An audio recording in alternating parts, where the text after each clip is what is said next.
Monarchy, monarchy के बार बार हम repeat इसलिए कर रहे हैं कि इस क्रम को दिमाग में बैठाओ। मोनार्की, मोनार्की के बाद रिवॉल्यूशन, वो भी एक फ्रेंच रिवॉल्यूशन। देन नेशनलिज्म का आना, नेशनलिज्म के बाद फिर नेपोलियन युग एक आना, नेपोलियन युग के बाद नेपोलियन का हारना, 16 वर्षों बाद उसका समापन होना, और उसके बाद ट्रीटी ऑफ वियना का होना।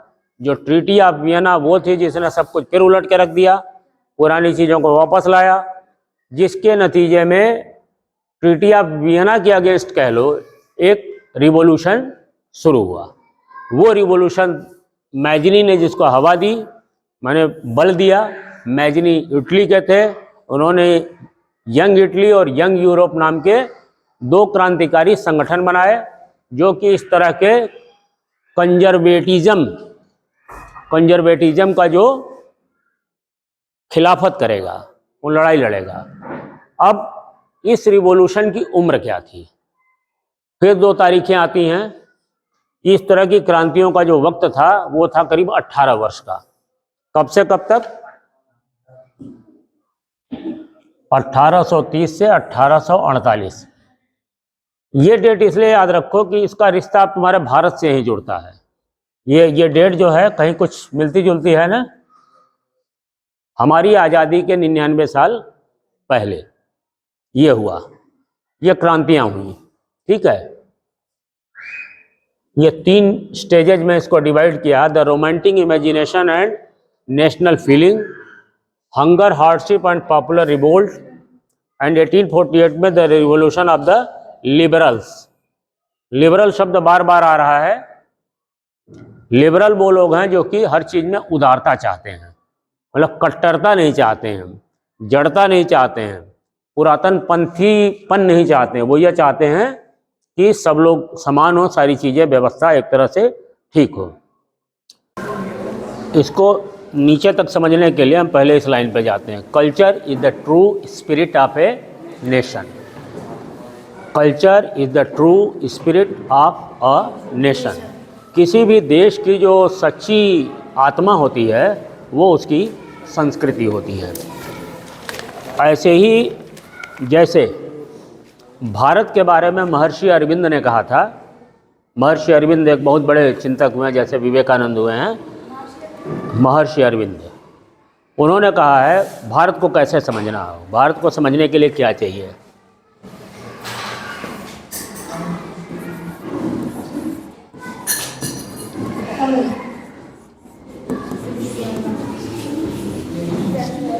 स्पिरिचुअलिज्म, स्पिरिट होती है ना, स्पिरिट आत्मा, आत्मा से स्पिरिचुअलिज्म इज द की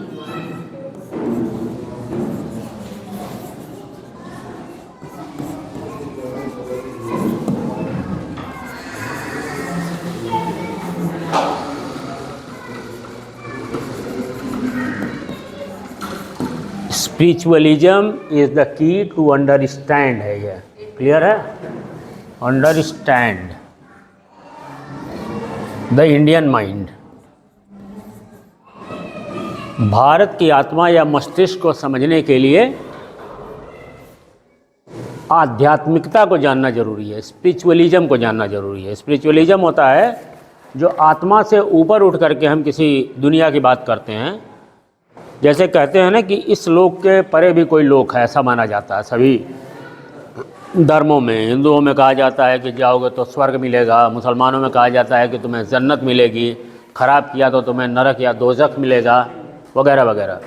खैर, बिना मरे कहते हैं ना कि स्वर्ग नहीं मिलता है, न उसकी जानकारी मिलती है।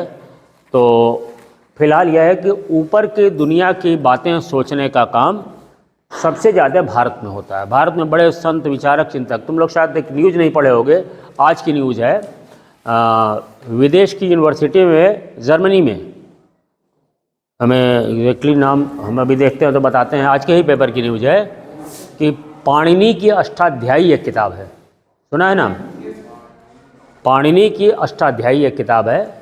700 साल पहले, BC, बिफोर क्राइस्ट, वो किताब लिखी गई थी। ठीक है, उस किताब में कुछ सूत्र दिए हुए हैं और वो सूत्र बड़े ही महत्वपूर्ण सूत्र हैं, उस पर पूरी दुनिया रिसर्च कर रही है। इस पर रिसर्च आई थिंक जर्मनी के किसी यूनिवर्सिटी में रिसर्च कर रहा था, तो एक सूत्र डिकोड नहीं हो रहा था, उसको इंडियन स्टूडेंट ने जो फॉरेन में पढ़ रहा है उसने डिकोड कर दिया है, उस पर उसको अवार्ड भी मिला है। आज की ही न्यूज़ है, हम उसका डिटेल तुम्हें अलग से बताएंगे। लेकिन ये पाणिनि की अष्टाध्यायी बहुत महत्वपूर्ण किताब है। मतलब इसमें ऐसे फार्मूले हैं जिन फार्मूलों को विदेश मानता है कि ऐसे फार्मूलों की भी आज तक रचना नहीं हो पाई है। जैसे कि तुम्हें गीता के श्लोकों की बात जब करते हैं, पर तुम लोग कोर्स में होगा संस्कृत में कहीं एक श्लोक है, लेकिन गीता वैसे भी किसी को भी पढ़नी चाहिए रिस्पेक्टिव ऑफ रिलीजन।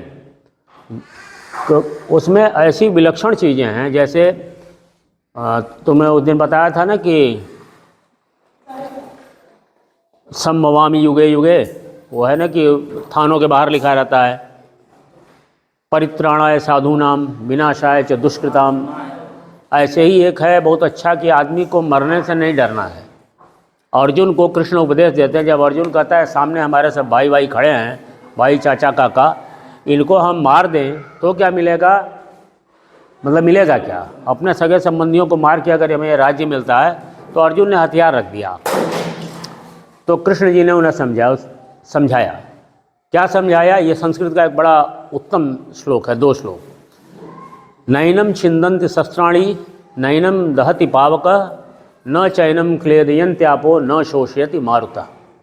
इसका अर्थ यह है कि आत्मा जो होती है, यानी हमारे शरीर का जो आत्मा है, आत्मा यानी प्राणवायु, ऑक्सीजन, और इस आत्मा के द्वारा किए गए कार्य अमर रहते हैं। जो भी हम कर जाएंगे वही आगे याद किया जाएगा। शरीर हमारा समाप्त होता है, आत्मा नहीं। आत्मा के बारे में उन्होंने कहा कि इसको न तो शस्त्र छेद सकते हैं, नैनम छिंदन्ति शस्त्राणि, न इनम दहति पावकः, न तो इसको अग्नि जला सकती है, न च इनम क्लेदयन्त्यापो, न तो इसे पानी भिगो सकता है, न शोषयति मारुतः, और इसे मारुत सुखा नहीं सकता, यानी वायु इसको सुखा नहीं सकती। यानी आत्मा अजर अमर है, इसलिए टेंशन मत लो, तुम्हारे जग में रह जाएंगे प्यारे तेरे बोल।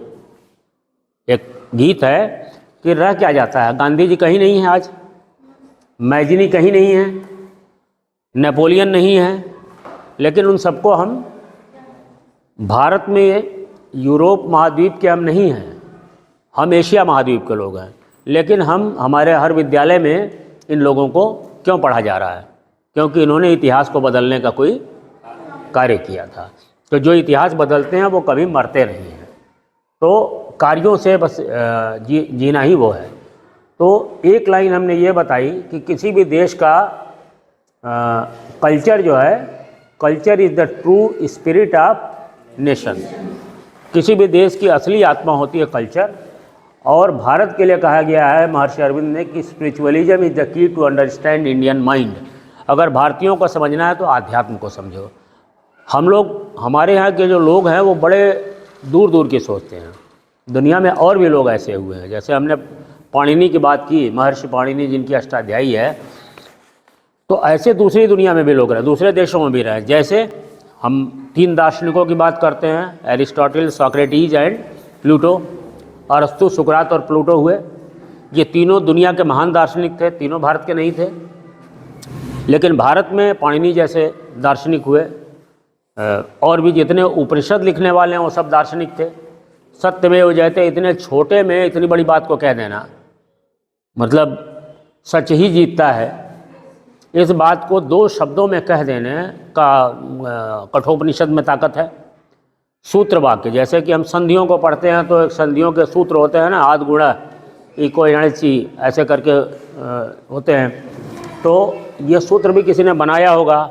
माहेश्वर सूत्र की जब हम बात करते हैं तो कहते हैं उससे पूरे व्याकरण का जन्म हुआ है। माहेश्वर सूत्र छोटा सा, कितना आई ऊँट का बच्चा, कितने हैं, मतलब 14 हैं। इन 14 से कहते हैं पूरे व्याकरण का जन्म हुआ। तो ये सूत्रों के रचयिता भी तो बड़े कमाल के रहे होंगे, बड़ा अद्भुत ज्ञान रहा होगा उनके पास। हम उस ज्ञान तक पहुंचने की यात्रा में हैं। तो ये 2 लाइनें इम्पॉर्टेंट हैं। इसके बाद हम लोग अब आते हैं विषय पर जो कि अब समझ में आएगा। ठीक है, ये लिख लिया ना सबने? ये कोटेशन बहुत काम आता है, इसको बड़ा संभाल के रखना। भारतवर्ष पे, भारत की संस्कृति पे कुछ भी लिख रहे हो। अब आते हैं संस्कृति पर हम। ठीक है, ये रिवोल्यूशन को हम समझ में तब आएगा जब हम संस्कृति को समझेंगे। संस्कृति को, ऐसे कल्चर को कहते हैं purification. Purification, if you are cultured, बड़े अनकल्चर्ड आदमी हो, कहते हैं ना, you are very uncultured, very unmannered, मतलब बहुत असभ्य हो, बड़े तुम गंवार टाइप के आदमी हो। और कल्चर को कहते हैं कि बड़ा कल्चर्ड है, बड़ा मैनर्ड है, बड़ा संस्कारी है, बड़ा अच्छे स्वभाव का है। हिंदी में अगर संस्कार शब्द को लो तो इसको संस्कृत में अगर करें तो संस्कार्यति इति संस्कृति। संस्कार्यति यानी जो संस्कारित करती है, जो तुम्हारे अंदर अच्छे अच्छे संस्कारों को लाती है, वो है संस्कृति। संस्कृति हमें विरासत में मिलती है। संस्कृति हमें विरासत में कथा कहानियों उदाहरणों से मिलती है। जब कहते हैं, कोई कहता है कि तुम सीता की तरह बनो, तो ये सीता क्या है? सीता एक इतिहास का एक कैरेक्टर है, एक पात्र है जिसने बहुत सारी अच्छाइयों का जिसमें समावेश था। सावित्री बनो, उसमें भी कुछ गुण था। राम बनो, कोई ये तो नहीं कहता रावण बनो, क्योंकि राम संस्कृति के प्रतीक है, अच्छी संस्कृति है। सीता अच्छी संस्कृति के प्रतीक है। जो भी अच्छे लोग हैं उनको हम इतिहास में याद करते हैं और उन्हीं से सीखते हैं। राम राज्य की जो लोग बात करते हैं वो सब त्रेता युग के उसी राम राज्य की बात करते हैं जो कि लिखा हुआ है, नहीं दरिद्र कोई दुखी न दीना। यही जो क्रांतियों का परिणाम स्वरूप हुआ था, क्या हुआ था? नहीं दरिद्र कोई दुखी न दीना, नहीं कोई अबुध न लक्षण हीना। कोई दरिद्र होगा, न कोई दुखी होगा, न कोई हीन होगा। समझ रहे हो?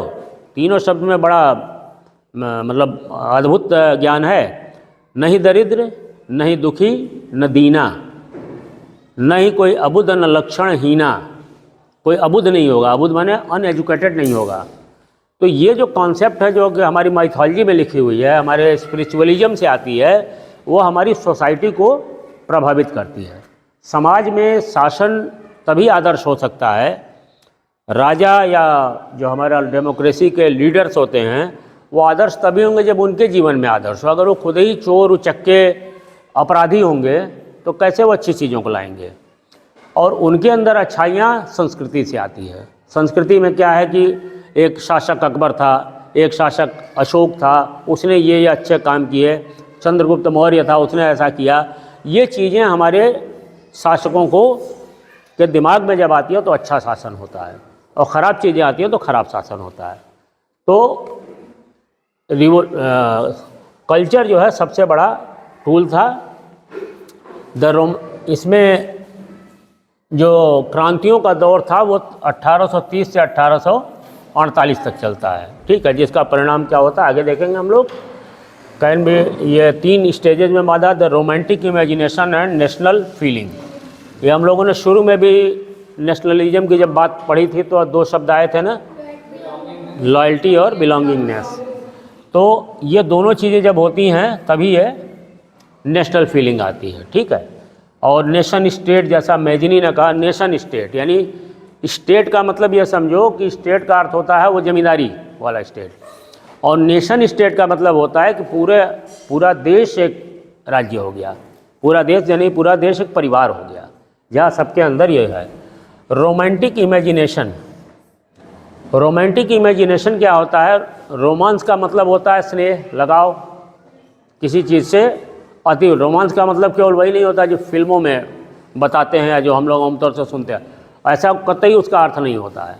रोमांस का सीधा मतलब होता है जैसे माँ पुत्र को जब बिल्कुल दुलारती है ना तो एक रोमांस होता है।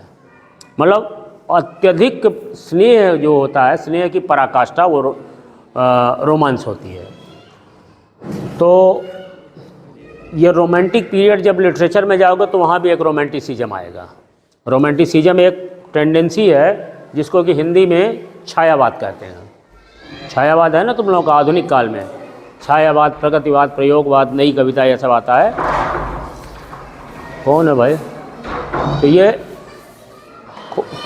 खोल के बता दीजिए। तो ये छायावाद आता है। तो यहाँ पे हुआ क्या, थोड़ा सा विस्तार से इसलिए हम चीज़ों को ले जाते हैं कि वो किसी न किसी रास्ते से जाकर तुम्हारे दिमाग में बात असली बैठ जाए, क्योंकि 20 बातों में एक ही बात दिमाग में रुकती है। तो अगर एक बात को 20 बार कहा जाए तो कोई एक बार का तुम्हें याद जरूर रह जाएगा। रोमांटिक इमेजिनेशन यह था कि कवि कविता लिखने लगा देश के प्रेम की। जैसे हमने बताया था कि फ्रांस के कवि ने लिखा था, एक लेखक ने, उसका नाम था लूसिए गोल्डमन, उसने लिखा था द हिडन गॉड, एक नावल लिखा था, प्रच्छन्न ईश्वर, भगवान कहीं खो गया है। यानी हम पे इतना जुल्म सितम हो रहा है, हो कहाँ भगवान तुम हो ही नहीं। इसका मतलब you are nowhere in the society anywhere, that's why we are so much tortured by the rulers. Second thing, painter है, पेंटर पेंटिंग बनाता है। तो पेंटिंग में अमूमन जैसे मोनालिसा की पेंटिंग, सुंदर आदमियों की पेंटिंग, राजाओं की पेंटिंग, स्त्रियों की पेंटिंग बनती थी। यह सब हट गई, राष्ट्रीयता की पेंटिंग बनने लगी। और राष्ट्रीयता की पेंटिंग में महिला को ही हमेशा देश का प्रतीक माना गया है, मतलब शुरू से। जैसे आज भी भारत माता कहते हैं, भारत पिता क्यों नहीं कहते हैं? ये काल्पनिक है ना, भारत माता एक कल्पना है। तो ये कल्पना शुरू से ही महिलाओं के ही रूप में आती रही है, तो हर देशों में भी ऐसे रही। दूसरी चीज़ थी, रिवॉल्यूशन का दूसरा कारण क्या था? हंगर और हार्डशिप। हंगर और हार्डशिप क्यों आई है?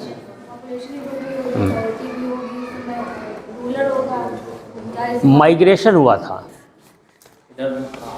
माइग्रेशन, गांव का किसान जब आज़ाद हुआ, जब पीछे जाओ, और जब आज़ादी लोगों को मिल गई थी नेपोलियन के समय में, और उसके जब नेशन बना था, तो लोग दास प्रथा से मुक्त हुए। तो दास प्रथा से मुक्त हुए तो लोग काम करने जाने लगे।